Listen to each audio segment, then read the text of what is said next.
આરએસએસની પહેલી પ્રતિક્રિયા સામે આવી છે। ઓપરેશન સિંદૂર દેશની સુરક્ષા માટે જરૂરી હતું, આ પ્રકારનો આત્મવિશ્વાસ આરએસએસે પણ બતાવ્યો છે। તન મન ધનથી સરકાર સેનાની સાથે છે, આ પ્રકારની વાત આરએસએસનું નિવેદન સામે આવ્યું છે। ઓપરેશન સિંદૂર માટે સેના અને સરકારને મોટા અભિનંદન પાઠવવામાં આવ્યા। ઓપરેશન સિંદૂર પર આરએસએસની આ પહેલી પ્રતિક્રિયા આવી અને તેમાં પણ પૂરેપૂરો સપોર્ટ સરકારને આપ્યો છે। સરકારની આખી જે કામગીરી છે તેને બિરદાવવામાં આવી છે। તન મન ધનથી સરકાર સેનાની સાથે છે।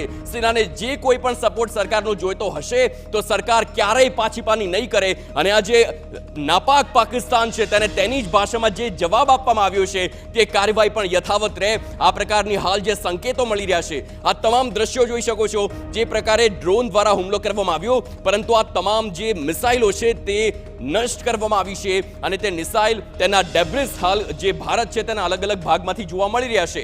આ પ્રકારના અનેક દ્રશ્યો ગઈકાલ રાતથી જોવા મળ્યા છે, કારણ કે પાકિસ્તાને કુલ 15 શહેરો હતા જેમાં ભારતને હુમલો કર્યો હતો અને ત્યારબાદ ભારતે એટલી આક્રમકતા સાથે તેનો જવાબ આપ્યો હતો કે તેના તમામ મોટા શહેર લાહોર હોય, કરાચી બંદરને પણ નષ્ટ કરવામાં આવ્યું। આ સાથે જ અરબી સમુદ્રમાંથી નૌસેનાએ પણ જે પ્રમાણે હુમલો કર્યો તેનું બંદર નષ્ટ થયું છે। એટલું જ નહીં, સૌથી મોટી વાત એ છે કે પાકિસ્તાનની જે રાજધાની છે ઇસ્લામાબાદમાં પણ પાકિસ્તાનની જે રાજધાની છે તેમાં ભારતે ગઈકાલ રાત્રે હુમલો કર્યો। આ સ્થિતિ એટલી કપરી બની ગઈ હતી ને તેની વચ્ચે જ BLA બલુચિસ્તાને પણ ત્યાં જ હુમલો કર્યો હતો, એટલે પાકિસ્તાને વૈશ્વિક સ્તર પર આજીજી કરવાનો વારો આવ્યો હતો।